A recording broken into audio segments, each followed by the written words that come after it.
मनुष्य एक सामाजिक प्राणी है। अकेले रहना, समूह में रहना और समाज बना के रहना। हमारी दुनिया में ये तीन स्थितियां हैं। इस स्थिति को में से तीसरी यानी समाज बनाकर रहने की स्थिति सिर्फ मनुष्य के पास ही है।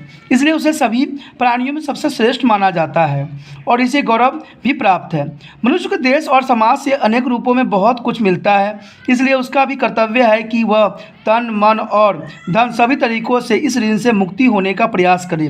लेकिन बहुत से मनुष्य अपने इस कर्तव्य का पालन करने में रुचि नहीं दिखाते हैं और अपना पेट भरने और अपने शौक पूरे करने और अपनी सुख सुविधाओं का आनंद लेने में लगे रहते हैं। जब किसी देश की शासन व्यवस्था से जुड़े लोग ऐसा करते हैं तो यह बीमार जनता तक भी ये पहुंच जाती है और ये बीमारी जो होता है जनता तक पहुंचते पहुंचते पूरे देश में व्याप जाता है और ऐसे में क्या होता है, देश बर्बाद यानी पराधीन हो जाता है। हेलो दोस्तों, कैसे हो? आज हम करने जा रहे हैं क्लास 10th एनआईएस बोर्ड का शतरंज के खिलाड़ी। बहुत ही इंपॉर्टेंट चैप्टर है और एग्जाम में ये आएगा ही आएगा। ये आप ध्यान से देखिएगा और सुनिएगा।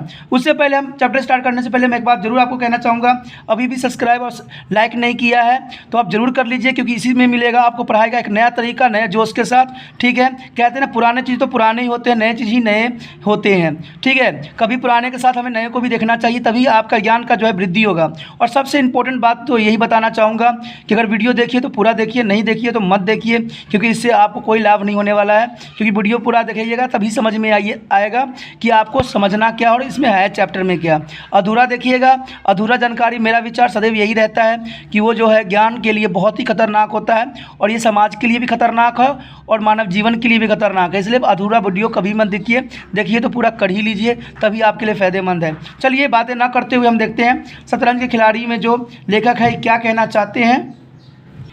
बहुत समय की बात है जब बाजिद अली शाह का समय था। लखनऊ जो विलासिता के रंग में डूबा हुआ था, छोटे बड़े गरीब अमीर सभी विलासिता में डूबे हुए थे। कोई नृत्य, कोई गान और कोई मजलीला सजाए था तो कोई अफीम की पिनक में से मज़े लेता था। जीवन के प्रत्येक विभाग में आमोद प्रमोद का प्रधान था। शासन विभाग में, साहित्य क्षेत्र में, सामाजिक व्यवस्था में और कला कौशल में, उद्योग धंधे में, आहार व्यवहार में सर्वत्र विलासिता प्राप्त हो रही थी। ठीक, राजकाज जो था विषयक वासना में सारे लिप्त हो रखे थे। कविडम प्रेम और विरह से वर्णन में, कारीगर कलावस्तुत और चिकन बनाने में, व्यवसाय सुरमा बनाने में, इत्र बनाने में, मस्जिद और उल्बट का रोजगार करने में लिप्त थे। सभी की आंखों में विलासिता का मद छाया हुआ था।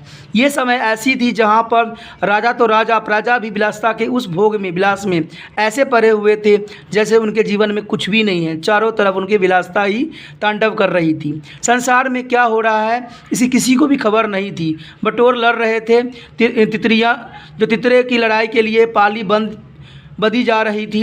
कहीं चौरस बिछी हुई थी तो पोवारा शेर मचा रहा था। कहीं शतरंज का छोर संग्राम छिड़ा हुआ था। राजा ने लेकर रंग तक इसी धुन में मस्त थे। यानी कह सकते हो कि पूरे देश में जो था विलासिता फैली हुई थी। चाहे वो राजा हो, चाहे वो रंग को, हर तरफ जो थी विलासिता की तांडव लीला चल रही थी। यहाँ तक कि फ़कीरों में पैसे मिलते तो वे रोटियों न लेकर अफीम खाया करते थे, मादक पीते थे, शतरंज, ताश, गजीफा खेलने में तीव्र होते थे। ऐसी हालत थी कि जो अगर मान लो फ़कीर भी होते थे वो भी अफीम और मादक ही पीते थे। ठीक है, वो भोजन नहीं लेते थे। ऐसी विलासिता फैली हुई थी चारों तरफ। विचार शक्ति का विकास होता है, पेचीदा मसलों को सुलझाने की आदत पड़ती है। ये दलीलें जोरों के साथ पेश की जाती थी। इस संप्रदाय के लोगों की दुनिया अब भी खाली नहीं थी। इसलिए अगर मिर्ज़ा सजल अली और मीर रोशन अली अपना अधिकांश समय वृद्धि तीव्र करने में व्यतीत करते थे तो किसी विचारशील पुरुषों को भी क्या आपत्ति हो सकती थी। और दोनों के पास मरूनिंग जागीर थी, यानी इतनी जागीर थी जिसका आप कोई वर्णन भी न कर सको। किसी को भी जीविका का कोई चिंता नहीं थी। घर में इतने पैसे थे, चौकतियाँ थी कि उसको कोई वर्णन नहीं था। आखिर और करते ही क्या। प्रातःकाल दोनों मित्र नाश्ता करके विषाद बिछाकर बैठ जाते, मोहरे सज जाते और लड़ाई के दाव पे होने लगते। फिर खबर न होती थी कि कब दोपहर हुई और कब तीसरी पहर और कब शाम हो गई। यानी वो अपने शतरंज के खेलों में इतना व्यस्त होते थे, ना तो उसको सुबह का पता लगता था, ना ही शाम को। घर के भीतर से बार बार बुलाया जाता कि खाना तैयार है। यहाँ से जवाब मिलता, चलो चलो आते हैं। जब खाने बिछाए हुए हैं, यहाँ तक कि बापचरी विवश होकर जो कमरे में खाना रख देता। जो बावर्ची होती वो क्या करते, खाना रख देता, उसको बिस्तरों पे चला जाता। और दोनों मित्र दोनों काम साथ साथ करते। मिर्ज़ा सरजीत अली के घर में कोई बड़ा बूढ़ा न था, इसलिए उन्हीं के दीवान खाने में बाजियाँ होती थी। मगर यह बात न थी कि मिर्ज़ा के घर के और लोग उसके इस व्यवहार से खुश हों। घर वाले का तो कहना है कि क्या मोहल्ले वाले घर और नौकर चाकर तक नित्य दोषपूर्ण टिप्पणियाँ किया करते थे। यानी सारे गली मोहल्ले के जो लोग हुआ करते थे वो भी उनको दुसते थे, उनको बुरा भला कहते थे।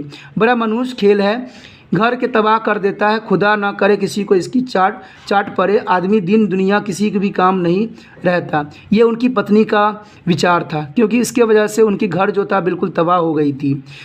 न घर का न घाट का बुरा रोग है, ये ऐसी बीमारी है। यहाँ तक कि मिर्ज़ा की बेगम को इस इतना दोष था कि अवसर खोज कर पति को लड़ती रहती थी, पर इसको क्या अवसर मुश्किल से मिलता था। वो सोती रहती थी, तब तक बाजी बिछ जाती और वह रात भर सो नहीं पाती थी। तब कहीं मिर्ज़ा जी घर में आते थे। हाँ, नौकरों पर वह अपना गुस्सा ज़रूर उतारते थे।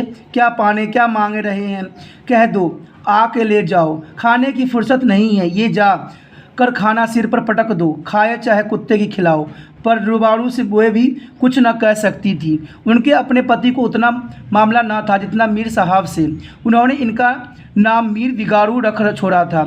शायद मिर्ज़ा जी अपनी सफाई देने के लिए सारा इल्ज़ाम मीर साहब के ऊपर थोप देते थे। एक दिन बेगम साहब के सिर में दर्द होने लगा। उन्होंने लौंडी से कहा, जाकर मिर्ज़ा साहब को बुला ला, किसी हकीम को यहाँ से दवा लाए। दौड़ जल्दी कर लौंडी गई तो उस मिर्ज़ा जी ने कहा, चल अभी आते हैं। यानी जो लौंडी है वो दासी है। दासी को उसने ये बोला कि जा मिर्ज़ा जी को बुला के ले आ, लेकिन मिर्ज़ा जी जो दासी है उसको भी वहाँ से भगा दिया। बेगम साहब का मिजाज जो था गर्म से गर्म हो गया। इतनी तब कहा कि उसके सिर में दर्द हो और पति शतरंज खेलता रहे, चेहरा मूर्ख हो जा गया। ठीक है। और जो दासी थी दासी से कहा, जाकर कह अभी चलिए, नहीं तो वे आप ही हकीम के यहाँ चली जाएगी। मिर्ज़ा जी बड़ी दिलचस्पी बाजी खेल रहे थे। 2 ही किस्तों में मीर साहब की मात हुई जाती थी। झुलसकाकर बोले, क्या ऐसा दम लंबे पर है, ज़रा सब्र नहीं होता कि ये हालत हो गई उसको। मीर अरे तो जाकर सुन ही आइए ना, औरत नाजुक मिजाज की होती है, ये उनके मित्र ने बोला। मिर्ज़ा जी, हाँ चला क्या न आऊँ, दोनों किस्तों में आपकी मात होती है। यानी उनकी अभी पत्नी की फ़िक्र नहीं है, सिर्फ उनकी मात का फ़िक्र है कि मैं तो भाई जीतने वाला हूँ, इसमें उनकी पत्नी का जो मर्जी हो कोई फ़र्क नहीं पड़ता। मिर्ज़ा जनाब, इस भरोसे न रहिएगा, वह चाल सोची है कि आपके मोहरे धरे रहे और मात ही हो जाए। पर जाइए, सुन आइए, क्या खामोश उनका दिल दुखाइएगा। मिर्ज़ा, इसी बात पर मात ही करके जाऊंगा। मीर में खेलूंगा ही नहीं, आप जाकर सुन आइए। यानी उन्होंने ये आश्वासन दिया कि मैं अभी कोई भी चाल नहीं चलूँगा, आप अपनी पत्नी को देख के आ जाइए। वो इनका विचार था। मिर्ज़ा, अरे यार जाना पड़ेगा, हकीम को यहाँ सिर दर्द खाक नहीं है, मुझे परेशान करने का बहाना है। ये उनका मिर्ज़ा जी का विचार था। मीर ने कहा, कुछ भी हो उसकी खातिर तो करनी ही पड़ेगी, जाना ही पड़ेगा। मिर्ज़ा कहा, अच्छा एक चाल और चल लूँ, पहले एक चाल तो चल लूँ, फिर जाके देख लूँगा। मेरे हर्जिम नहीं, तब तक आप सुन न आएंगे मैं मोहरों में हाथ भी नहीं लगाऊंगा, उनका विचार था। मिर्ज़ा साहब मजबूर होकर अंदर गए तो बेगम साहब ने तैयारियाँ बदल कर लेकिन कराते हुए कहा, तुम्हें निगोरी शतरंज इतनी प्यारी है, चाहे कोई मर जाए पर उठने का नाम तक तुम नहीं लेती। नौज कोई तुम जैसा आदमी हो, यानी ईश्वर न करे कि ऐसा तुम्हारे जैसा कोई आदमी किसी को मिले। मिर्ज़ा, क्या कहूँ, मीर साहब मानते ही न थे, बड़ी मुश्किल से पीछा छुड़ा कर आया हूँ। बेगम ने बोला, क्या जैसे वह खुद निखट्टू हैं वैसे ही सबको समझते हैं, उनके भी तो बाल बच्चे हैं, या सबका सफा कर डाला है, यानी सबको उन्होंने ख़त्म कर दिया है क्या। मिर्ज़ा बड़ा लज्जी आदमी है, यानी बहुत ही बेकार है, लज्जीबंदी है, जब आ जाता है तब मजबूर होकर मुझे भी खेलना पड़ता है। वो अपना पिंड छुड़ा रहे थे। बेगम, दुकार क्यों नहीं देते, बेगम ने यही बोला कि तुम दुत्कार क्यों नहीं देते, तो जो तुम उनके साथ खेलने लग जाते हो। फिर मिर्ज़ा जी बोले, बराबर के आदमी हैं, उम्र के दर्ज में मुझे 2 अंगुल ऊँचे हैं, इलाजित करना ही पड़ता है, यानी उनकी बातों को मानना ही पड़ता है क्योंकि वो हमसे थोड़ा बड़े हैं। बेगम ने फिर जवाब दिया, तो मैं ही उनको दुत्कार के आता हूँ, उनको बोल के आता हूँ, नाराज़ हो जाएं तो जाएं, मुझे कोई फ़र्क नहीं पड़ता। किसी की रोटी खिला देता है, रानी उठेगी, अपना सुहाग लेंगी। हरिया जा बाहर से शतरंज उठा ला।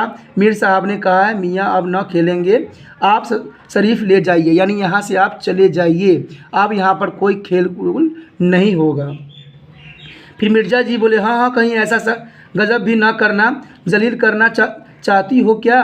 ठहर, ये कहाँ जा रहे हो? यानी उन्होंने कहा कि फिर जलील क्यों करना चाहते हो? बेगम ने कहा, जाने क्यों नहीं देते, मेरा ही खून पिए जो उसे रोके। अच्छा, उसे रोका, मुझे रोको तो जानूँ, यानी मुझे रोक के देखो तब मैं जानूँ, ठीक है? यह कहकर बेगम साहब झल्लाई हुई दीवान खाने की तरफ चली। मिर्ज़ा बेचारे का रंग उड़ गया। बीवी की मिन्नत करते लगे, खुदा के लिए तुम्हें हजरत हुसैन की कसम है। ये कसम देते देते वो अपनी जो है मोहम्मद के कसम भी देने लग गए। मेरी मुयत देखो जो उधर जाए। लेकिन बेगम ने एक ना मानी, दीवान खाने के द्वार तक गई, पर एकाएक पर पुरुष के सामने जाते हुए पांव बंध गए। यानी जो वो स्त्री थी वो उनके सामने प्रस्तुत हो गई कि किसी के सामने जाना सही नहीं, मर्यादा के खिलाफ है। भीतर झांका, संयोग से कमरा खाली था। मीर साहब ने 2-1 मोड़े इधर उधर कर दिए थे और अपनी सफाई जताने के लिए बाहर टहल रहे थे। फिर क्या था, बेगम ने अंदर पहुंचकर बाजी उलट दी। मोड़े कुछ तख्त के नीचे फेंक दिए, कुछ बाहर और किवाड़ अंदर से बंद करके कुंडी लगा दी। मीर साहब दरवाजे पर तो थे ही, मोहरे बाहर फेंक के जाते देखी। चुड़िया की झनक भी कान में पड़ी। फिर दरवाज़ा बंद हुआ तो समझ गए बेगम साहिब बिगड़ गई। चुपके से घर की राह ले लो, यानी यहाँ से चले जाओ। मिर्ज़ा ने कहा, तो तुमने गजब किया है। बेगम ने कहा, अब मीर साहब इधर आए तो खड़े खड़े यहाँ से निकलवा दूंगी मैं। इतनी लो खुदा से लगाते हो तो बली हो जाएं। आज आप जो तो शतरंज खेलते हैं और मैं यहाँ चूल्हे चौकी की फ़िक्र में सिर खपाऊँ। जाते हो हकीम साहब को यहाँ की, अब मैं तमुल निकालूँ अब, यानी मैं अब चिकचिकाहट करके उसने ये बोला।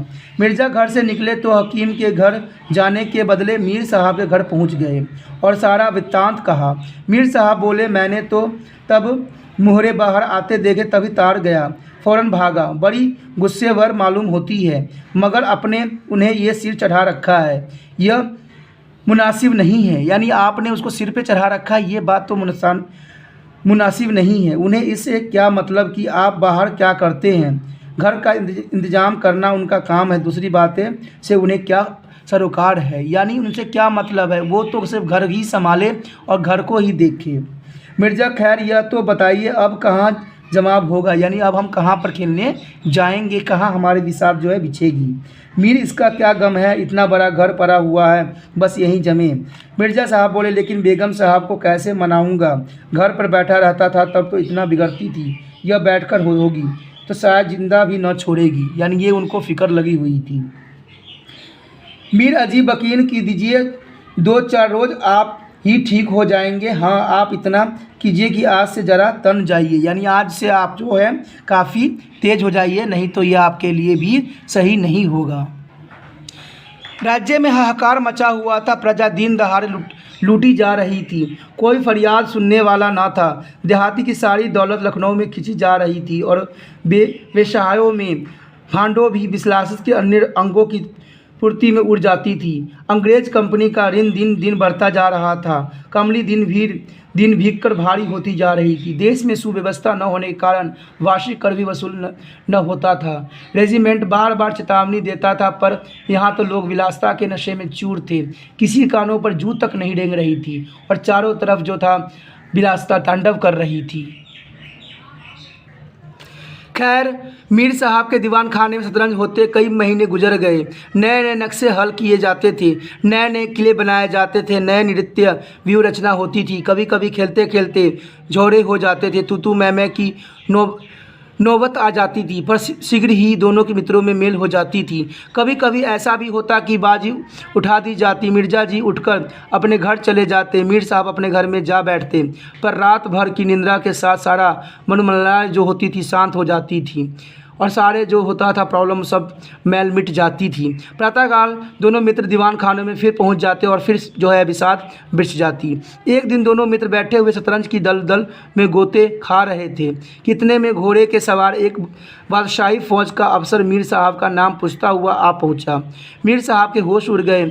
यह क्या बाल सिर पर आई, यह तबीयत किसकी हुई है, किस लिए हुई है? अब खैरियत नहीं नज़र आती है, घर के दरवाजे बंद कर लीजिए। नौकरों से बोले कहा दो घर में नहीं है। सवार ने बोला घर में नहीं है तो कहाँ गए? नौकर ने बोला यह मैं नहीं जानता, क्या काम है? फिर उस घुड़सवार ने बोला काम तुझे क्या बताऊंगा, हुजूर में तलबी है, शायद फ़ौज के लिए कुछ सिपाही मांगे गए हैं। जागीरदार है कि दिल्लगी मोर्चे पर जाना पड़ेगा तो आटे दाल का भाव मालूम ज़रूर हो जाएगा।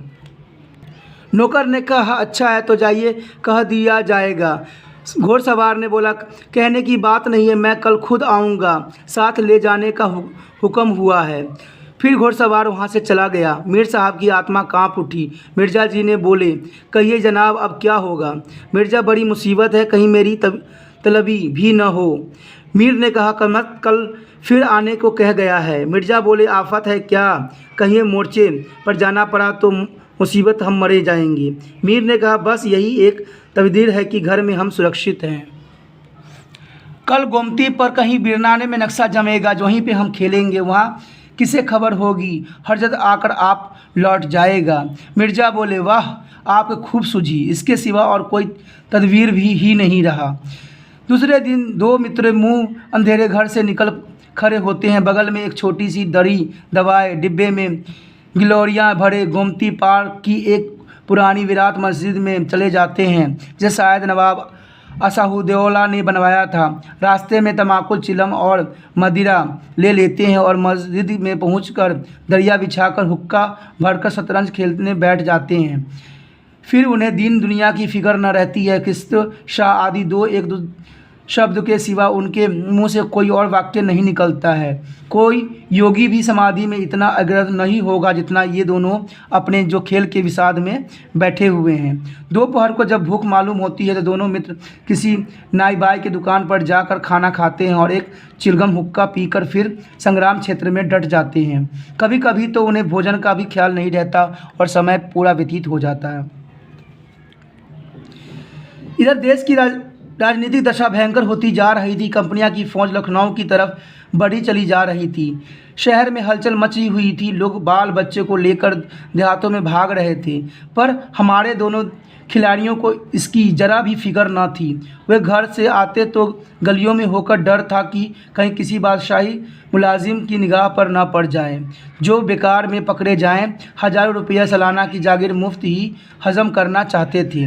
एक दिन दोनों मित्र मस्जिद के खंडर में बैठे हुए शतरंज खेल रहे थे। मीर की बाजी कुछ कमज़ोर थी। मिर्ज़ा साहब उन्हें किस्त पर किस्त दे रहे थे। इतने में कंपनियों की सैनिक आते हुए दिखाई दिए। वो घोड़े की फ़ौज थी जो लखनऊ पर अधिकार जमाने के लिए आ रहे थे।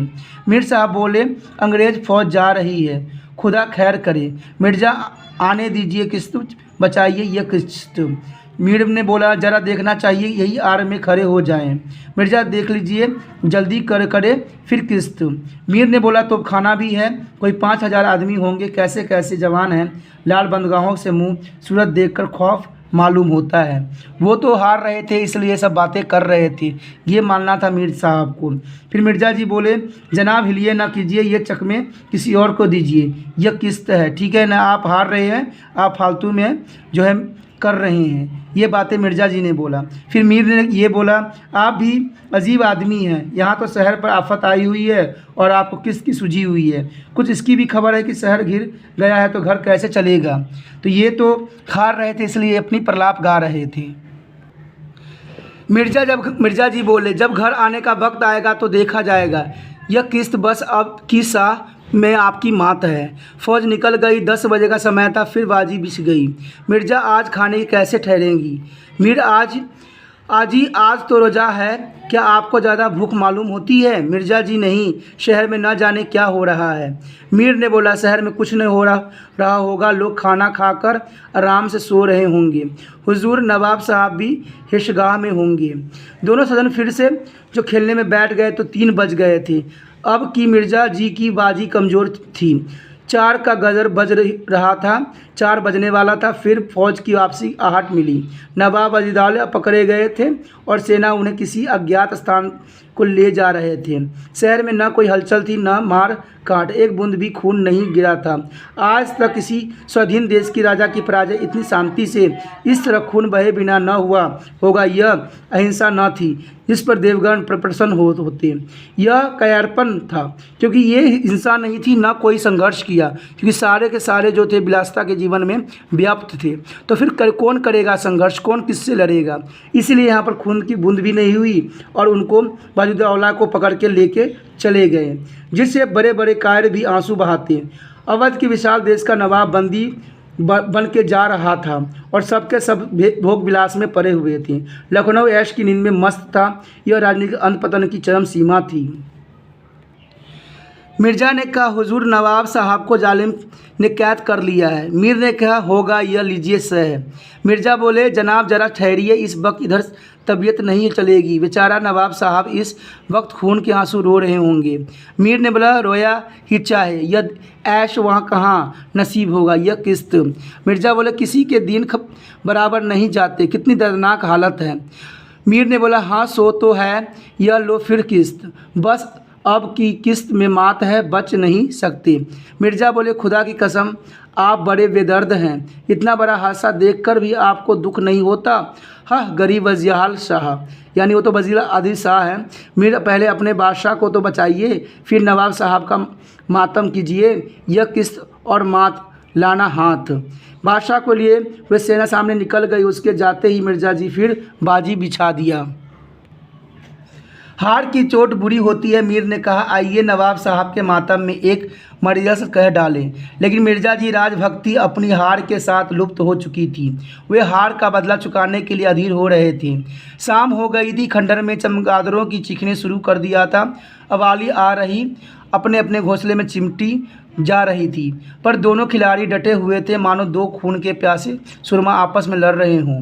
मिर्ज़ा जी 2-3 बाजियां लगातार हार चुके थे। इस चौथी बाजी का रंग भी अच्छा न था। वो बार बार जीतने का दृढ़ निश्चय कर संभल कर खेलते, लेकिन एक न एक चाल ऐसी बेवजह आज पड़ती जिससे बाजी खराब हो जाती। हर बार हार के साथ प्रतिकार की भावना और उग्र होती थी।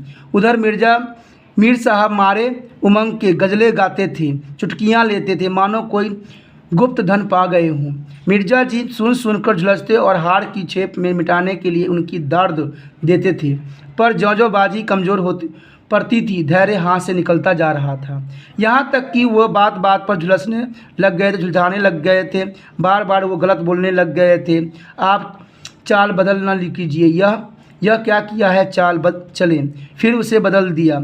जो कुछ चलना है वो एक बार चल दीजिए, यह आप मोहरे पर हाथ क्यों रखते हैं? ऐसी ऐसी बातें अब दोनों में होने लगी। मोहरों को छोड़ दीजिए जब तक आपको चाल न सूझे। मोहरा सूझिए ही नहीं, आप एक एक चाल आधे घंटे में चलते हैं, इसकी सनद नहीं। जिसे एक चाल चलने में 5 मिनट से ज़्यादा लगे उसकी माँ समझी जाए। फिर अपने चाल बदलिए, चुपके से मोहर वहीं रख दीजिए। तो ऐसे ऐसे बातें उन दोनों में आपस में होने लगी। अब जो बात थी अब कुछ विवादों में अब कन्वर्ट होती चली जा रही थी। अब ये देख के दोनों ही जो है खेल में पूरा ध्यान मग्न हो गए थे।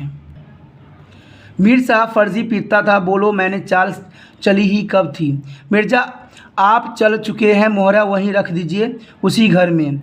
मीर उस घर में क्यों रखूं? मैंने हाथ से मोहरा छोड़ा ही कब?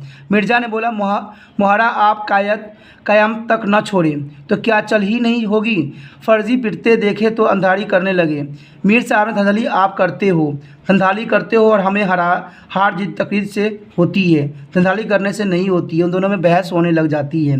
मिर्ज़ा जी तो फिर बोलते हैं तो इसी बाजी में तो आपकी मात हो गई है। फिर मीर जी कहते हैं मुझे क्या मात होगी। मिर्ज़ा जी फिर बोले तो आप मोहरा उसी घर में रख दीजिए जहाँ पहले रखा था। मीर जी वाह क्या रखूँ, नहीं रखता। मिर्ज़ा जी क्या नहीं रखिएगा, आपका रखना ही पड़ेगा यहाँ पर। टकरार बढ़ने लगी, दोनों अपनी अपनी टेक पर खड़े हो गए। यह दबाता था न वह। अप्रासंगिक बातें होने लगी, गाली गलौज होने लगी। मिर्ज़ा बोले किसी ने खानदान में शतरंज खेली होती तब तो इसके कायदे जानते आप। वे हमेशा घास छिला करते थे, आप शतरंज क्या खेलिएगा। रियासत और ही चीज़ है, जागीर मिल जाने से ही कोई रसोई नहीं बन जाता, यानी काफ़ी अमीर नहीं बन जाता है। मीर क्या घास आपके अब्बा जान छिलते होंगे, यहाँ तो पीढ़ियों से शतरंज खेलते चले आ रहे हैं। मिर्ज़ा जी फिर बोले आज ही चाहिए। जागीरदीन हैदर से यहाँ बावर्ची का काम करते करते उम्र गुजर गई, आज रसोई जो बनाने चले। आप बहुत रईस बनने चले हैं, रईस बनना कुछ लगी नहीं है। मीर फिर बोले क्या आपने बुजुर्गों के मुंह में काखिल लगते हैं हो, वे तो बावर्ची का काम करते होंगे, यहाँ तो हमेशा बादशाह की थकान पर खाना खाते चले आए हैं। मिर्ज़ा बोले अरे चल चटकटे बहुत बढ़ चढ़कर बातें करने लगा। फिर मीर बोलते हैं जवान संभालिए वरना बुरा होगा, मैं ऐसी बातें सुनने का आदी नहीं हूँ। यहाँ तो किसी ने आंखें दिखाई कि उसकी आंखें निकाल लूँ, ये मेरा हौसला है। फिर मिर्ज़ा जी बोले आप मेरा हौसला देखना चाहते हैं तो फिर आइए, आज दो हाथ हो जाए इधर या उधर। मीर जी बोले हाँ तो तुमसे दबने वाला कौन है। दोनों दोस्तों के कमर तलवार से निकल आई। नवीन जवान था तभी तक तलवार पेशकब्ज काट वगैरह बांधे थे। दोनों विलासी थे पर कायर न थे, उनमें राजनीतिक भावों का उधर पतन हो गया था। बादशाह के लिए क्या मरो, पर व्यक्तिगत वीरता को वो प्राप्त कर गए। दोनों की तख्त खाकर गिरे और दोनों ने वही तरफ कर अपनी जान तक गंवा दिया। अपने बादशाह के लिए उनकी आंखों में एक बूंद आंसू न निकला। उन्हीं दोनों प्राणियों ने शतरंज के बाजी की रक्षा का प्राण दे दिया। अंधेरे हो गया था, बाजी बिछी हुई थी। दोनों बादशाह अपने अपने सिंहासनों में बैठे हुए थे, मानो इन दोनों वीरों की मृत्यु पर रो रहे थे। चारों तरफ सन्नाटा छाया हुआ था। खंडर की टूटी हुई मेहराब गिरी हुई थी, दीवारें और धूल झुलती मीनारें इस लाशों की देखती और सिर झुनती थी। दोस्तों ये जो आपने चैप्टर पढ़ा ये बहुत ही इम्पोर्टेंट चैप्टर था, मुंशी प्रेमचंद जी ने इसको लिखा था। ठीक है, इसमें सिर्फ इतना ही बात बताई गई है कि जिसका आप सारांश यही लिखोगे या यही आपका कंक्लूजन निकलता है कि हमारे देश या कोई भी देश में जो होता है कुछ खेल ऐसे होते हैं जो कि बड़े बड़े जो है कहानी को भी बदल देते हैं। आपने महाभारत देखा ही होगा, महाभारत में शतरंज के खेल ने पूरे कौरव को और पांडवों के जीवन का ही निश्चय कर दिया था कि उनके युद्ध को सुनिश्चित कर दिया था।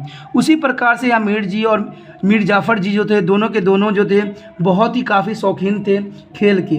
और जब उनके देश में चारों तरफ जो राजा था वही विलासिता में पड़ा हुआ था। जब राजा ही विलासिता में पड़ा हुआ था तो उसका नौकर क्या, उसके नागरिक क्या, सब विलासिता में पड़े हुए थे। लेकिन ये दोनों जो इतने खेल के शौकीन थे कि अपने घर परिवार को छोड़ के वो नहीं चाह के ऐसे जगह पर खेलने जाते थे जहाँ पर कोई वर्णन नहीं किया जा सकता। और उनके राजा को भी उसको पकड़ के वहाँ से ले गया, फिर भी उन्होंने अपनी विषाद को ख़त्म नहीं किया। और उनमें आपस में जीतने की और इतनी लगता थी कि वो दोनों आपस में ही लड़ झगड़ गए और आपस में जो राजा के लिए नहीं मर पाए वो खेल की वजह से मारे गए। और इस प्रकार जो है मुंशी प्रेमचंद जी ने ये बताया है कि इंसान जो है अपनी विलासिता में अपना जीवन तक भी नष्ट कर देता है। अपने खेल के चक्कर में, अपने जो गंदी आदतों के चक्कर में वो क्या करते हैं, अपने परिवार को, अपने जीवन को भी नष्ट कर देते हैं। हमारे देश क्या, सभी देशों में ऐसा ही होता है। लोग शराब पीते हैं, जुआ खेलते हैं, नशे करते हैं। ये जो है हमारी सामाजिक बुराइयां हैं जिसको हमें दूर रहना चाहिए। नहीं तो जो व्यक्ति ऐसे करते हैं उनको भी पछताने के लिए समय नहीं बचता है।